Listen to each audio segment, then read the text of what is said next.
Good evening, everyone.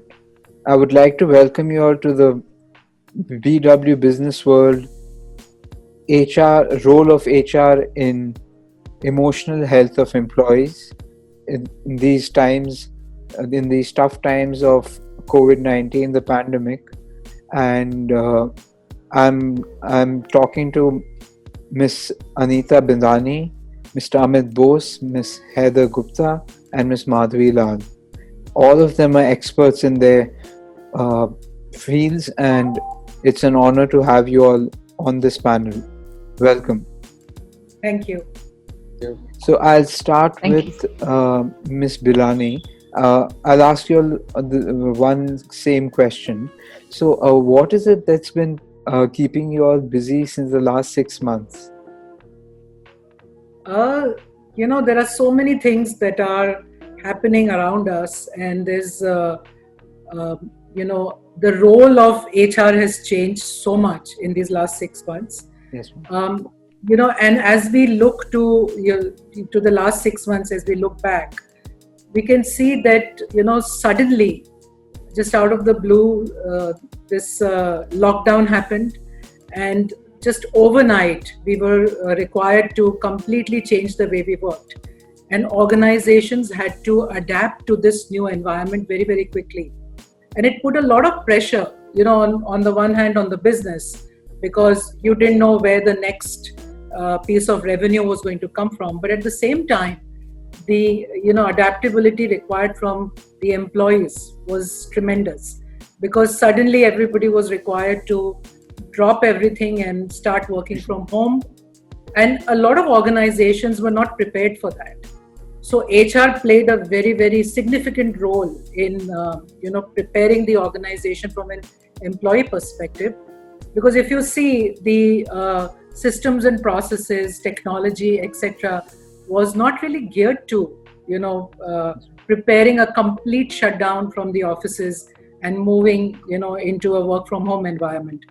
So it was about really reaching out to the employees during these times, providing them with the comfort, but at the same time making sure that the leadership was also ready to take on this responsibility.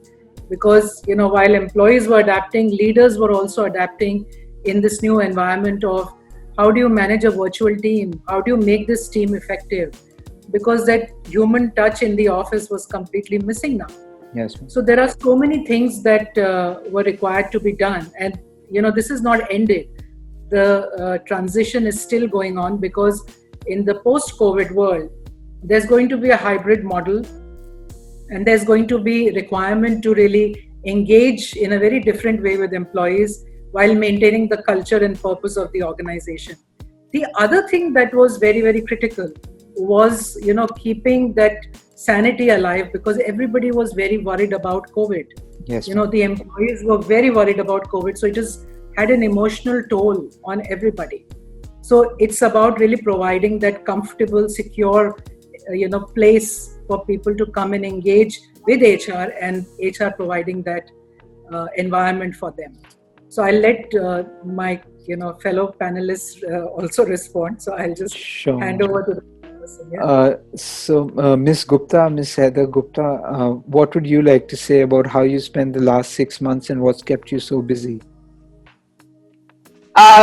Aligned with what Anita was saying, actually, a lot of what has fallen on HR's plate in particular has been to keep employees together from a mental perspective of understanding the pressures on them, making sure that they know who to ask for help, and really connecting with them and making sure that they have that very, very strong support system. I mean, in 15 years of working in HR and 20 odd years of working overall, I have never ever seen a time where people are so stretched and so stressed as now, right? Because on the one hand, there's a lot of pressure on business. People are not spending as much. So clients, in my case, it's advertising, budgets are getting cut. However, we still have costs, so we have to try and make sure that we are able to deliver for those clients. There's a lot of pitching happening for new business as well. And the other thing is that there are no boundaries anymore, right? Work from home means you're always on. Yeah. So a lot of stress, mental and physical, people sitting hunched and not taking care of their physical selves, not moving. So a lot of our work has been around really holding people together in this space and helping them to find the avenues to actually find relief. Okay, ma'am. I would now like to move to Miss Lal. Miss Madhuri Lal, ma'am, what is keeping you so busy in the last 6 months? First of all, Kavi and Anita, thank you for having me here because Yeah. this is a Pleasure, really ma'am. very interesting topic, and I look forward to learning from all of you as well. I think the biggest shift that I've seen really is moving away from employee engagement to employee reassurance, because it's gone beyond the engagement piece really, and to say that these are unprecedented times, I think is a sort of it just doesn't sum it up really. There are no sort of situations to go back to and say this is how you want us to handle this particular piece. I think from an HR point of view, obviously, what I will just add to what Anita and Heather have said. It's also been a little bit about our own processes. So, for example, when the lockdown happened, the big question was people who were supposed to join us in the coming months. How do we onboard them virtually? And we've never done that before. Yes. So actually onboarding, and we've onboarded about 1,000 people virtually, which is a first Okay. for us. So re-looking at our processes, to honor the commitments the bank has made to new joiners. We've also done campus hiring virtually this time, and it's kind of we've learned as we went along, kind of thing. And obviously, I think it's I would say the last 6 months has really been around constantly thinking of new ways, to kind of improve our processes, virtual processes, keep employees engaged, and really reassure people. Because I think at the heart of it all is the concern that people have for their physical safety, and and that's really been one of the areas that has been a focus area for us. Okay, ma'am. Thank you so much. Mr. Bose, sir, I would like you to please tell us how the last 6 months have gone for you. Well, thank you, Kavi, for inviting me to this webinar. Pleasure, Well, sir. in the last months, we have had an interesting time because we actually set up a company called Emotionally, which helps corporates and their employees to manage their emotional health. We provide therapy, counseling, and coaching, etc. online. So the last 6 months now, slightly less, we have worked with over 1,000 managers in this country and abroad. And to echo what everybody else said, we have seen people really struggle not only to manage the work, the new ways to work, but to manage families as well, to manage from, especially in India, to manage from small homes where, let's say, two children are studying online, the spouse and both the spouses are working. And to tell you, one of the things going on in the world is the bathroom is the new office, because sometimes people put in the bathroom to have some privacy.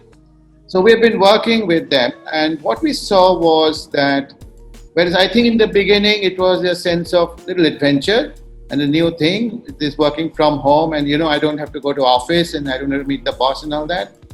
And then the reality struck that this is not going to go away in a month or 2 months and 3 months. And now what we are seeing in the last month is that now everybody is saying, oh my God, it's going to continue for a year or maybe more. Yes. So I think we've seen these phases. We have seen the human resources departments, the CEOs and other leadership teams trying to adapt to the new situation almost on a real-time basis, because every day nobody knew what was unlockdown 1 or unlockdown 2 and what it meant. What does sanitization mean? I mean, like, how do you sanitize an office? And things like that.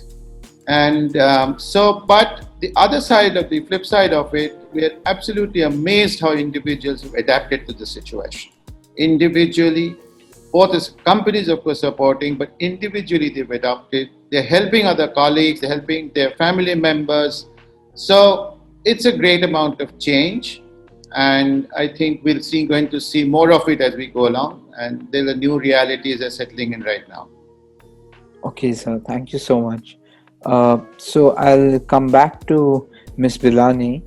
Ma'am, with COVID-19 changing the workplace culture, as sir was talking about right now, how is the role of HR changing? HR's role, I think, has been evolving over the past so many years. And carrying the thread to what we said in the when we answered your first question, the role of HR is, not just about hiring and paying people and providing, sort of leadership development opportunities or training or whatever, but it's more about, they are the culture keepers of the organization. So it's about really holding on to that value system and the culture of the organization. And the role of HR in this time has really evolved to how do you really maintain that culture? Like, Madhvi said, we onboarded so many people in the organization, or we went and hired so many people. We are so used to a brick and mortar environment where people come in, there is interaction with others, there are so many opportunities to feel the vibe of the organization, so to say.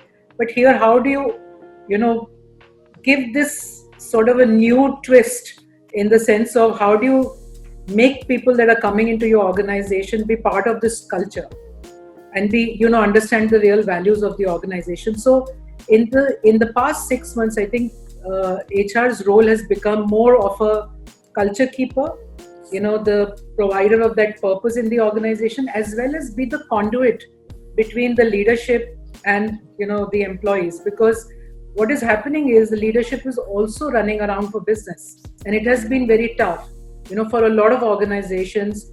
And I sit on 5 boards, so each organization is, having very, very different kind of dynamics about business. So when employees are looking for that support from leadership, HR is playing that role of a catalyst or a conduit in the middle. And HR is also playing the role of managing the productivity of the organization, because, employees come to them. Yes. And you have to simplify processes and systems and provide that, sort of technology and that comfort so that people can perform better. So I would say, this is where HR's role is right now as we go forward, to really look at how to enhance the productivity in this new environment. Thank you, ma'am. Ms. Gupta, would you like to add something to what Ms. Bilani just said? Yes, sure. I think for me, HR has always played a very valuable role in partnering with employees. And to do that, we also have to understand the business, right? To show that we actually know how to resource and how to support. And that's always been very important. I think it's become even more important now. Because with revenues coming down largely and work actually increasing, what we have to do is get deep into the businesses and understand resourcing from a very granular level. So I've done a lot of work in talking to people, understanding what people are actually doing, looking at bandwidth, if people have any, moving them around, just looking at the whole structure we have now and restructuring if we need to make sure that everybody is as supported as they can be. So that's been really important. I think the other perspective from a policy point of view, now obviously our role is to kind of use policy to help guide us and make sure that we are doing the right things. It's always been important to tread the balance between empathy and policy. In my view, it's always about how strict are we on policy and how much empathy can we bring into the piece. That's become even more important now. That need to look at it with empathetic yet fair eyes to make sure that what we're doing from a policy perspective is right for maybe one individual, but for everybody across the company. So looking at that from an empathetic perspective. And of course, amending our policies for work from home. So people right now, for example, have huge amounts of leave, which they're not able to take, even though we're trying to tell people, please take your leave, even if you're at home. Switch off, relax, do something, just be away from work. But people are finding it quite difficult to do that, especially long periods of time, because there's so much happening.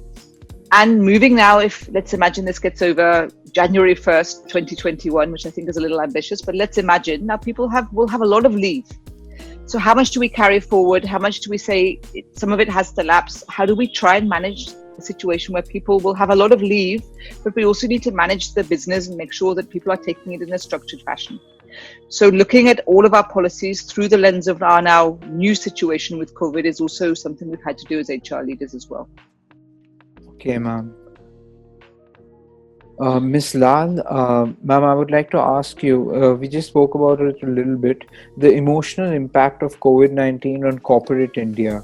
What do you think has been the emotional impact, and how bad it is or good it is, or what is your view? my perspective, obviously, there has been a huge emotional impact. I mean, the fact is that, like I said, unprecedented times. Nobody's ever faced this situation, so nobody really knows, how to handle. So we kind of all, right from the start, we've all been grappling with a lot of issues. But I think personally, the way the leadership has stepped up, and I can talk about Deutsche Bank and many other organizations, I think leadership has just stepped up, in terms of sort of understanding what is going on and handling sort of working out through the solutions. For example, when even before the lockdown was announced, we actually had sort of initiated work from home. So just making sure that the people have the physical infrastructure right from that to be able to work from home, setting up that. But I think as we moved away and from that part, that problem, the next thing was how do you engage teams virtually, because we are not used to working virtually. Yes, we're all used to social interactions. So then we said, okay, how do we train our line managers to connect with people online and help. And I think now we are figuring out, after 4 or 5 months, we are seeing that there is much more need now to engage with people, because there's a little bit of fatigue setting in as well. With this whole, and not just with work, it's just with the whole environment. Nobody really knows when the vaccine is going to come out, how long it's going to last. Honestly, nobody has answers. I mean, we just read articles and we kind of extrapolate those. So it's been a huge shift. But I think corporate India has coped very well, given that this is such a difficult situation. And like I said, there's no word to describe this situation. So I'd say, yeah, it has been huge, but I think the organizations are coping well. We'll have to see how the pandemic shapes up. Given what people are telling us, looks like another year before things settle. So we've got to figure out how to keep people continuously engaged. And I think, Heather, your point about people not taking leave and that continues, people are thinking that, at some point this will all just stop and they'll be able to travel. And that's not really going to happen. And I think one of the shifts that we have made as an organization is we started to engage the family in a lot of our conversations. For example, the mental health sessions we have, or the sessions on COVID itself, we've kind of included the family in those, and that I think has really helped, because people are just locked up at home with their families. So it's good to extend that our sort of approach also to the families themselves. Okay, ma'am. Mr. Bose, have you observed any kind of trend in in terms of fatigue of employees working from home more than their workplace fatigue? Do you think that that's increased? Well, I think universally across all the people we have worked with, we have seen that people are far more stressed and fatigued than before. And what we see is that actually people are working a lot more. Okay, and this work starts very early. And in some organizations, like here we have actually two very progressive organizations led by very good CHROs. But there is a large mass of organizations, especially small and medium businesses.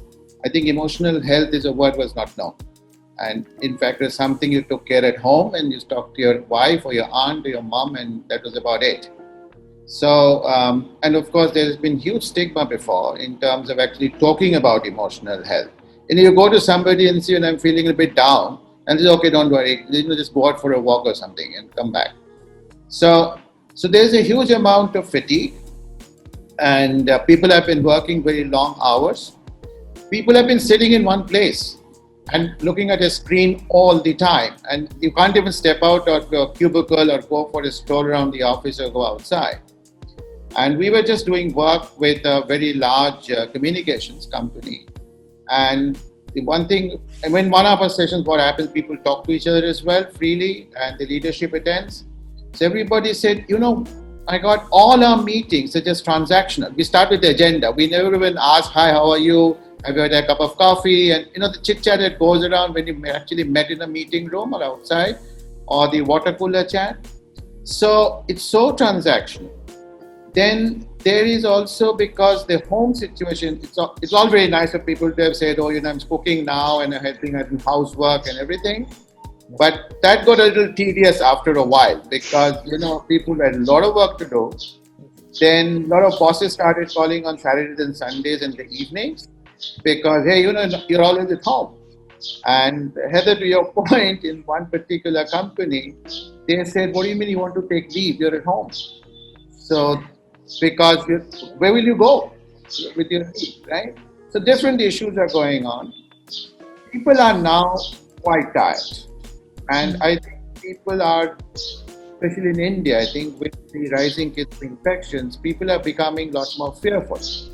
If schools open and things that people go out, parents are wondering, how will I send my kid? What will happen to them? So I think whereas we didn't see so much stress and anxiety and fatigue in the beginning, now we are seeing a lot more people suffering from it. And my personal view is that organizations will have to think through different policies now and different work patterns actually to see how employees should work. And perhaps be a lot firm that, look, this is working hours, whether you're at home or not, it doesn't really matter. So things like that. Thank you, sir. Ms. Gupta, I want to ask you this question. Being an HR leader, how do you think we can navigate through these times in a better way? It obviously won't be very easy, but how do you think we can navigate through in a better way? So a lot of it, I think, has already been mentioned in terms of supporting people. Just picking up on that, the whole mental and emotional health piece. We ran a mental health campaign in the month of August, in which we did some panel discussions, and we told people we have a counselor, and we did some social media activity, and we just made sure that we were trying to tell people it's okay to speak out. The problem, particularly in India, it's been like, don't talk about it because it'll mean you're weak. Keep it under the carpet. Keep quiet about it. So we're trying to legitimize the whole area of speaking out, asking for help. It's okay to say, look, I just need some help. And we've seen people really responding to that well, to know that it's okay for them to ask for help. And people are asking for help and actually are benefiting from. We're doing classes, we have the counselor, all kinds of things. So that's been quite nice. Also, we've moved our training online. Now, the problem we are now facing, even more than before, HR always struggles to bring people for training, right? Because people are too busy and the business is happening, and that's something which is perpetual. But now it's been even harder because people literally are struggling to find that time in their day to even sometimes have lunch. People are not feeding them. They're not even drinking water. So we're trying to operate the basic level. But with training, we've actually broken it up into modules, which are really manageable for people.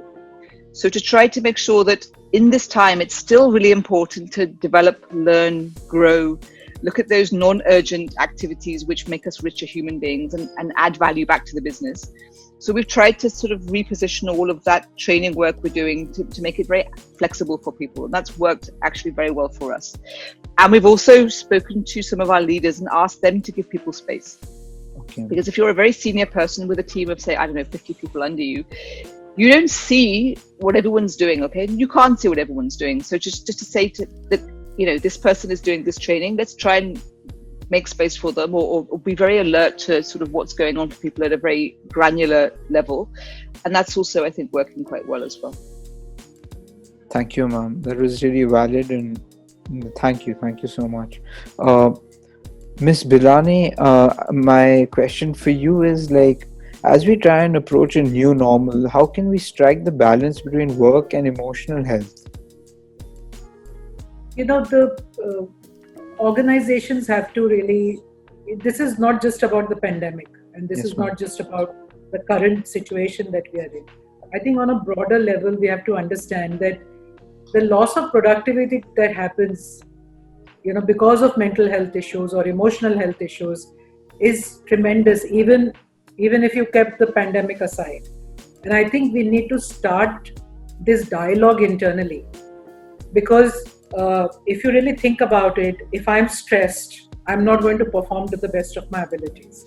So organizations have so many people, that are really challenged with emotional health problems, and they don't feel comfortable speaking out. So I think what organizations need to do, first of all, to strike this balance, they need to get people to really start talking about this. So We usually say that if we, how we do campaigns around customer service or some other initiatives in organizations, we have to do campaigns around mental health, so that people feel comfortable that this is not going to affect me. This is not a, the stigma attached to mental health is so much that people feel scared to even voice it internally.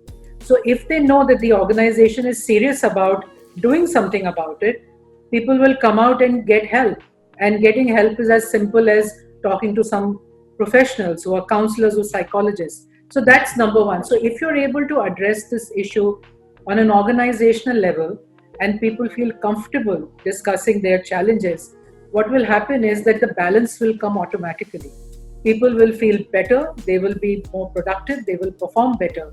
So it's important to change the narrative inside the organizations, to talk more freely about what is causing problems for employees. With so much of tech addiction, and there is so much going around that is inexplicable. Sometimes people don't even know what is causing so much stress in their lives. It could be relationships, it could be financial issues. And with the pandemic, there is so much fear of job loss and income loss. What's happening is people are getting stressed just, because of these basic reasons. The other thing is, we are now talking about corona somnia, people not being able to sleep well. But this happens even otherwise with tech addiction. There are so many people who have challenges with insomnia. So we need to change the narrative, like I said, inside the organizations to find this balance. And for organizations to really give that structure to the people that, these are your working hours. Just like you were in a brick and mortar environment, these are your working hours. Outside of that, you have a life, you have a family, you need to take care of yourself, and wellness becomes very important in that scenario. So this is how I would change the narrative in the organization. Thank you, ma'am. Ms. Lal, would you like to add to what Ms. Bidani just said? I think it's a good question actually, and it's a little bit tricky because in the current times, avenues to unwind are limited. I mean, earlier you could tell somebody go for a walk or listen to music or something. Yes. I mean, all that has gone away. So what we've actually done is we've taken feedback from our staff. So I think the first thing that HR needs to do is to keep an eye on the pulse of the organization and people. So we do that pretty regularly. We take feedback from staff as to what's happening, what are they going through, and actually what we've done is we've developed a series of initiatives based on staff feedback. So I'll just give you a few examples. So some people said that we kind of not able to follow our hobby. So we launched something called DPs called Superstars, which is basically a contest where you can record yourself performing either a music, a song, or dance, or playing an instrument, and then that's a competition among staff for talent really. Then some people said that they have challenges at home because they don't have help and they have small children. How do you keep them busy? So we kind of, while we of course send them to counselors who could help them with some ideas, we also launched something called Story Trails, which is basically we have a series of speakers who are very good at storytelling, and we do sessions for our staff children, aged from 3 to 12. And there's been such positive feedback on these sessions that we kind of now have, I think, 4 a week, and they get filled up pretty fast. The whole session gets filled up pretty fast, and many things. So I think my personal view is that it is a difficult one, but yeah, something that's really, really important. And health, honestly, is non-negotiable, whether it's physical or mental. So an area that needs real lot of focus. Ma'am, do you feel that people are changing emotionally on an emotional level? They've started thinking a bit differently. There is some gratitude along with the fear and the anxiety and the uncertainty. There's some gratitude that we are together, we have our families. So do you feel that there's a change in the emotion, on the emotion level? Level, I would say, but from whatever I have seen over the last few months, I think people definitely are grateful for the fact, for the positives. Of course, there are lots of negatives of the pandemic, and it's been disaster from at many levels. But I think people are grateful that from an organizational point of view, they're getting support, and some of them have come back saying that they're looking at the positive, trying to look at the positive sides, being with the family or being able to spend time with the family. But those are really trying to sort of stay positive in these difficult times. Okay, ma'am. Thank you. Mr. Bose, sir. Hello. Yes. Sir, so what would you like to say on what Ms. Lal just said? In terms of, see, one of the things is, I think the way our experience goes in this, I think there are 2-3 different types of employees, right? We are finding that the younger people, especially who came to cities to work and were living alone or living on a flat share and things like that, have been really rough.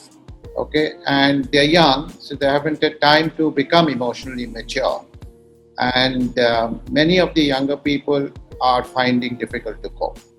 Okay, and they are the also ones who are, when they look at their future, I think their future looks terribly uncertain to them. So they've just spent in the university, they're 4 or 5 years into a pretty decent job in a company, lots of hopes, lots of dreams for the future, and that suddenly some long future suddenly looks terrible, okay, for many of them. And so I think in the organizations, and whereas people have had an longer career, who are a little more settled and have gone through ups and downs of life, are more resilient and more mature in many ways. Okay, they have other worries about children and things, but they are little more settled. So one of the things is, I think it is not going to be one size fits all, and over time there will be different strokes for different types of people to be done, and we'll have to see how all those evolve. I actually don't see there is anything called a emotional health and a work balance, because emotional health is a continuous thing. I think the more evolved companies and more progressive ones are now investing in emotional health. Yes. But our organization firmly believes that nobody should actually go to the cure stage. It's like you exercise so that you don't fall sick, right? Yes, sir. So you can actually also take care of emotional fitness, so finally you do not get to anxiety or depression. And I'm not talking only of the COVID times, even in normal times, anxieties and stresses have been going on. So I think companies should start looking at how to keep their employees emotionally fit, right? Especially the millennials and the Gen Z, they haven't had time to become emotionally mature as yet. They're young people, 27, 28, and they're now 40-45% of the workforce. So I think these are going to be the challenges of the future. The good thing is, I think leaders, both in human resources and business leaders, I think are taking cognizance of this. And even during these very tough business times, they're investing time and energy to try and find solutions. So that's fantastic. So that's really good answer. Ms. Bilani, what would you like to say about this? About the same thing which I asked Mr. Bose. So I echo everything that Amit just said, and also what Madhuri said. At this time, in this point where we are today, we've already established that there is still a long time to go before we get to a normal, and the new normal is going to be very different. So this is very uncertain, because what we started out with to where we are today, we didn't even know that we could get here. In 6 months, we would be, talking like this right now. So when we really think about all the people and organizations that are coping, what really, really heartens me is that we've adapted so well. It really, is something that really amazes me, that how great human beings are and how we are able to adapt to a new situation so well. We've done a really good job, and we should really pat ourselves on the back for doing that. But having said that, organizations, like Amit said, are looking at emotional fitness in a big way. in fact, there's one program that we are taking to market, which is what we call the emotional fitness program. It's a train the trainer, where we are trying to give some very critical skill sets to HR and leaders in being the first responders for employees where they see, some signs of emotional fatigue, so that they can, address those issues even before a professional comes into the picture. So when you look at, the evolved state we are at, right now because of the pandemic, and really thinking about emotional health, I think we are doing a very good job. And there are so many people who are coming out and speaking about these issues as well, both from the celebrity perspective as well as individuals. So for example, I'll tell you, when we are doing sessions with, our clients on anxiety or stress and things like that, one of the things that we've been doing is I share my COVID story. So I've gone through COVID. I came out of COVID, and this has been some months now. And I like to share this story because, there is so much of confusion about, what happens with COVID. And after 5 months of being in this process, or 6 months, the doctors are much better in terms of their ability to respond to this. When I got it, it was May. And, there was so much uncertainty about how to even, sort of treat a patient that has COVID. So I like to talk about it with clients. So it's about, the uncertainty attached to all these areas is coming to the forefront, and people are talking about it. So I think we are on the right path going forward. Yes, ma'am. I agree with you completely. Yes, please. May I add something? Please. And Anita, thank you so much for sharing that. That you have a program for helping leaders really identify the issues early on. So we've launched something called Mental Health First Aiders, which is really a program where there are identified people who are trained to look for signals. Now they're not all leaders, but they are people like you have a fire safety warden on a floor, right? So like that we have mental health first aiders now in place. But this idea of training leaders to actually look for signs, I think, is amazing. Thanks for sharing that. Thank you, ma'am. Ms. Gupta, I would like to ask you one last question. Do you feel that the operational way of working in the HR field, do you think it has evolved for the good or the better of the employees of the organizations? It has. I mean, I think we've all had to become more agile, right? Whether we are in HR or not in HR. I think I've always had an approach to HR, which is about we should be very proactive in reaching out to people. We should. I mean, my style of HR is to be very proactive, very out there, and let people know that they can come and sort of be supported by us, whilst also, of course, walking the policy line. I think what has become more required from us now is the agility around really spotting where there are problems before they've become problems. So to what was being said before is that training and understanding when to spot that somebody's really in a bad space or potentially in a bad space.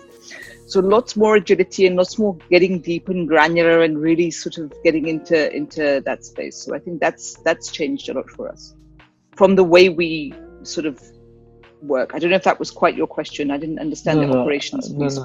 You answered the yes, ma'am. Mr. Bose, sir, what would you like to say about this?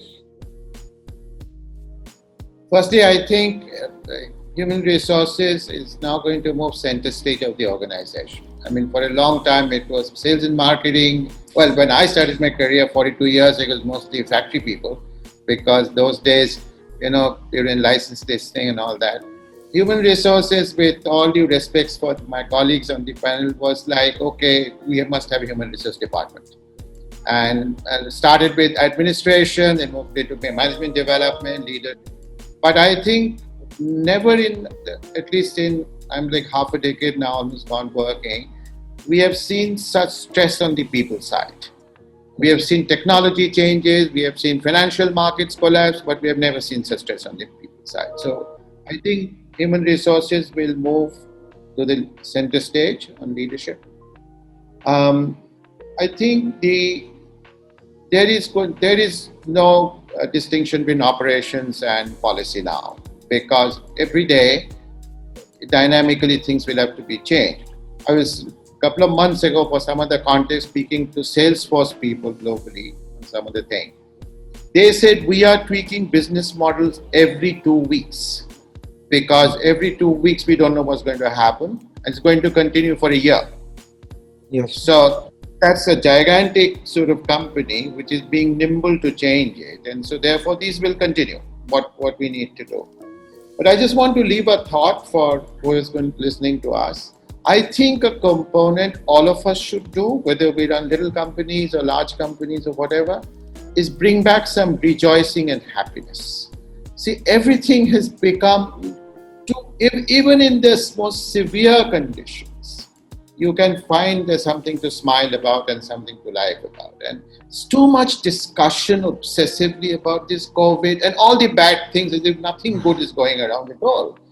And we tell our people, you're meeting online. Why can't you crack a joke? Everybody thinks cracking a joke in an online meeting is like committing a sin. Or, everybody has to be terribly serious. If you stand there at the screen and you can't crack.